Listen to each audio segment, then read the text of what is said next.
Good evening. I'm Abby Phillip in New York.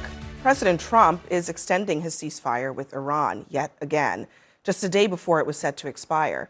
In a post on Truth Social, Trump says that the truce will continue until Iran can come up with a unified proposal to permanently end the conflict. Until then, he says, the U.S. will continue to blockade the Strait of Hormuz.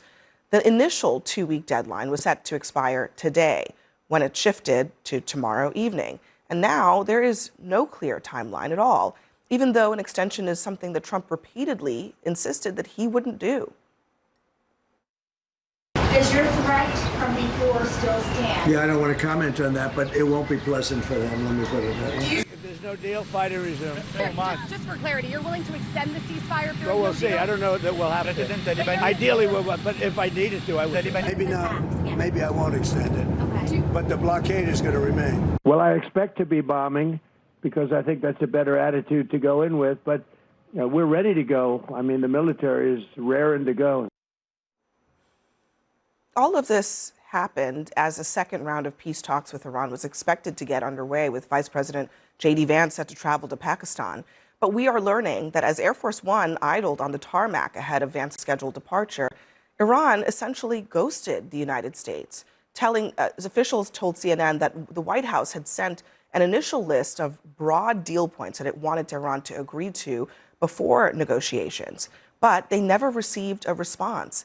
And that then raised questions about whether much of anything could be achieved in person. The big question now is, where does this conflict go from here? And what comes next for the all-important Strait of Hormuz? And this new reporting from CNN Geraldo that basically did not answer them at all. And the explanation could be that they are fractured, as President Trump said. But the fact that the threat of a resumption of hostilities wasn't enough for them to scurry something together, what does that tell you about how much leverage the United States has by continuing to use force as a threat here? Right, that's a great question. I think they called his bluff. I think that the Iranians figured out that the whole taco thing, the whole Trump always chickens out. They estimated that his bluster, at first it shocked them and frightened them. And then the more they, I guess, became familiar with his MO, the more they saw that he was all talk. And that I think that the other big point is Trump wildly underestimated the Iranians' capacity to suffer. I really think that he thought that by bombing and causing widespread devastation and all the rest of it, that he could leverage them into a negotiation. Instead, he watched them martyr themselves and strengthen their hand. I don't know what's going on behind closed doors in Iran by any means. But I suspect that Trump probably does, and the Israelis probably do. And they've come to the conclusion, and that's why they pulled off yesterday, come to the conclusion that it was disastrous to continue. I mean, it's also surprising that they would even schedule or even get to the point where they were committing the vice president to go to Pakistan when they hadn't even gotten sign off on broad concepts of a deal. Well, I think that they were obviously hopeful. And, to Geraldo's point, we don't actually know what's going on behind the scenes. I think it's fair to say that part of this is because they are, in fact, fractured. And then, of course, makes complete and total sense, given the situation on the ground, that we would doubt that there is fractures within their leadership to the extent that it exists is kind of naive to me. I think, you want to make sure that you're doing a lasting peace. Yesterday, you had brought up, I think it was a Reuters piece that suggested that international leaders were kind of worried about whether or not the president was going to lead for a headline and just get something done. This shows, again, quite the opposite, that he's being thoughtful and not wanting to just grab a headline and is, in fact, willing to take on a political cost so that we can get to a point where we have a lasting peace. I'm not sure that's what this shows, because it would be one thing if the reporting indicated that we were close to something, headline, a lasting deal. It suggests that we weren't close to any of those things. We couldn't get them to even respond to broad strokes. You're willing to talk about your nuclear deal.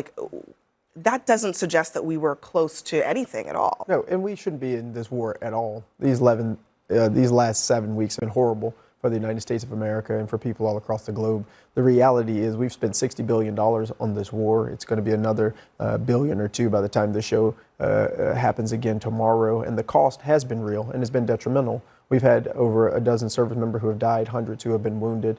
In my community, in the constituents that I represent, they're feeling this at the gas pump, in the grocery store. People are deciding whether or not they're going to be able to afford the medicine or the rent. The consequences have been dire. And this administration has done this because we have a wannabe dictator as president of the United States. And again, we are in a war that was completely unnecessary. It is. It's an authoritarian, an elected authoritarian who is operating as a dictator, who thought that he could kill, destroy, and bomb an entire nation into submission. And that isn't what has happened. And that isn't what's happened. Fair and reasonable. And I've said this before, like, to debate the actual issues here and whether or not we think that this was the right move, but to immediately go to this lazy talking point that is used by the left all the time, just screaming about a dictator in chief. And it's not a serious conversation. If you say that you're serious about the issues that people are facing, talk about the policies. It is serious. Instead of going to these silly serious. Let's talk about the policies. I'm glad you mentioned that. Let's talk about the big ugly bill that cost us billions of dollars. I think it is fair to say, I mean, in this moment, this war is what's on the agenda. That's right. And it is a test for President Trump. It's a test for the United States. One of the interesting pieces of reporting also that to come out is that our stockpiles of weapons are being depleted. 45% of our precision strike weapons expended, 50% of our THAAD, these are missiles that intercept ballistic missiles, have been expended. Patriot batteries, 50% expended. Tomahawk missiles, 30% expended. It's going to take years to rebuild these stockpiles. And the concern is that if there is another conflict, that we're not going to be ready. So that's the other thing that's on the horizon here for us. I think that it's a very rational concern because there might be a conflict in a completely different area of the world that we haven't even anticipated yet. We're worried about a peer conflict with China that we might not have enough weapons to support. What I think we need to do a better job at, and by the way, I think this war is a disaster. We'll talk about the messaging later, but we do not have a dictator. I'm sorry. We have a very unsuccessful dictator. If we have a dictator, he's checked continually all the time by his own Congress, by his own courts, by other countries and our allies. There is no conversation about the Iranian dictatorship and torturing their own people. I mean, I would just be curious to hear what you have to say about that. I appreciate that. So let's be very clear. This Congress has capitulated to what this administration has wanted at every turn, from the big ugly bill to cutting Medicaid to making it harder for people to live. And I'm not saying that Iran is a perfect nation. What I'm saying is this president ran. Could you condemn the actual dictator? Yeah. Can we talk about this? Because we said we had a president who said he didn't want to have forever wars. He said he didn't want to have forever wars, and yet here we are in one. $60 billion. We have people in this administration, as well as Congress people, Democrats and Republicans, who are making billions. Can you condemn the dictatorship in Iran? Of course, go ahead. Of course not. So I think in war, I've never been to war. I think our servicemen who sacrifice so much and the families that do. I think though in war, there's like physical warfare and there's psychological warfare. And one thing we know is psychologically, the silent treatment is a form of abuse. And whether the Iranian regime is split or not, they were coordinated enough not to, for one side to go usurp another and go talk to our president. And often when people are in a conflict, they use access as a power and as a posture to try and weaken the other side. And so if they really were as split as some are posturing, perhaps there would not be cricket silence from both sides. That actually makes me even more concerned that both sides are being silent, because maybe they're getting dug in totally different ways and there is no real clear path out. Yes, I will say also, the Iranian regime is awful.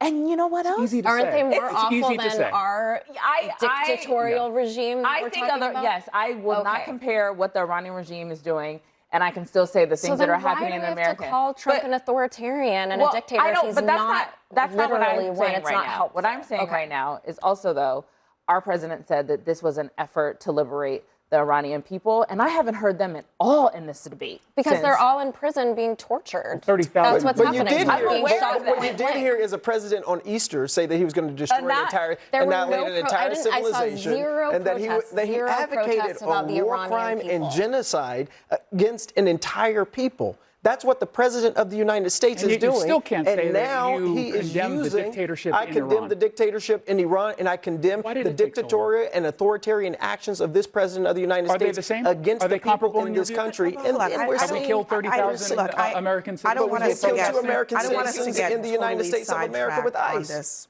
Iran versus the United States, whose worse situation, because But that's one not. is worse. Well, hold on. That's a moral. I piece of agree with clarity. you. I'm just suggesting you guys having an argument about that makes no sense. It doesn't matter. It's Because we're obvious still in a war. that Iran is a worse regime. But I think that's all I'm saying is that it is obvious that Iran is a worse regime. That's not the issue at hand here. Right. The question is, what is the future of this war? Yes. Okay. So one more thing I want you all to respond to. Let me play what the president said on CNBC today about our ally, the United Arab Emirates, and their potential needs for a bailout soon. Listen. The UAE asking the U.S. for some type of financial lifeline. Is that under consideration? It is, but it's been a good country. It's been a good ally of ours. And, you know, these are unusual times. They were more than anybody else. They're very good for this country. So, yeah, if I could help them, I would. So just to add layers to this, the president is now putting on the table a bailout of the UAE. Really? In the middle of a war that is incredibly unpopular, that has no end in sight. How is that going to work with the American people? We don't know because we're preliminarily talking about this. It's not an official proposal. This Do you is think something it's a that good they're idea saying. for us to do? It could potentially be a good idea depending on how it actually works. To lend money to the UAE? In this context, depending on the specifics, They walk in golden slippers. Okay, so we do this with other nations pretty frequently or semi-frequently. Can I say one other thing about you started the piece with the depletion of our stockpiles. How do we know what the depletion of our stockpiles are? How is it that all of a sudden every news outlet in the country got the depletion of our stockpiles? Who benefits when there's fear over depletion of stockpiles? Right. Defense contractors benefit. In the same way, oil companies benefit when the price of oil goes up. You can't divorce yourself from the, everybody is not all, doobity-doo and rally behind the flag and bad guys, let's get the bad. There are those with self-serving, nefarious motivations. You don't think we actually have a depletion? It's an interesting question. I have covered war, 11 assignments in Afghanistan, 11 in Iraq.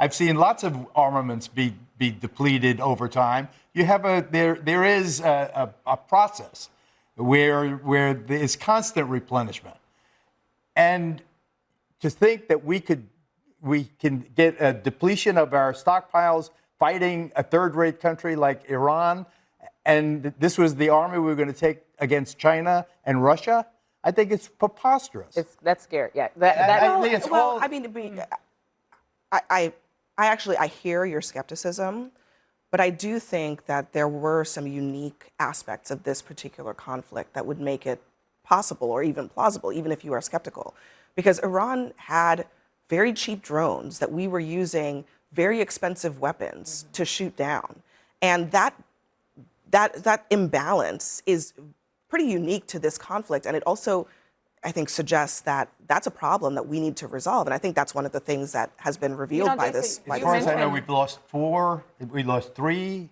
F-35s. We lost 1 F-18. I don't know, I guess a couple of accidents here and there. Yeah. In terms of what our armed forces have expended, we have a vast amount of munitions. You're missing Ukraine as well. But here's what I would say. I just want to say, like you mentioned the policy, those are policy choices. Those are choices that when we say, are we going to I'm sorry, when you the UAE and we bail them out, that is money that is going not into the United States, but across seas. And that is what Justin is saying in terms of when his folks are saying, I thought you were going to put America first, and my pocketbook is getting smaller and smaller and tighter, and then the UAE and their golden slippers are getting richer and richer. Well, they're not quite talking about handing over money without any conditions. And to Geraldo's point, we know that defense contractors make millions and billions of dollars with federal contracts, and yet again, that actually is not going into the everyday American pocket. So those are actually policy decisions that this administration has to account for. Right, none of which makes you wrong. That's for us. Big breaking news tonight. Voters in Virginia have approved the redistricting plan from the Democrats, which could net the party 4 additional seats. It's something that Trump has said would be a disaster. Plus, as more Americans question the president's mental acuity, one of his most high-profile supporters is apologizing for endorsing him in the first place.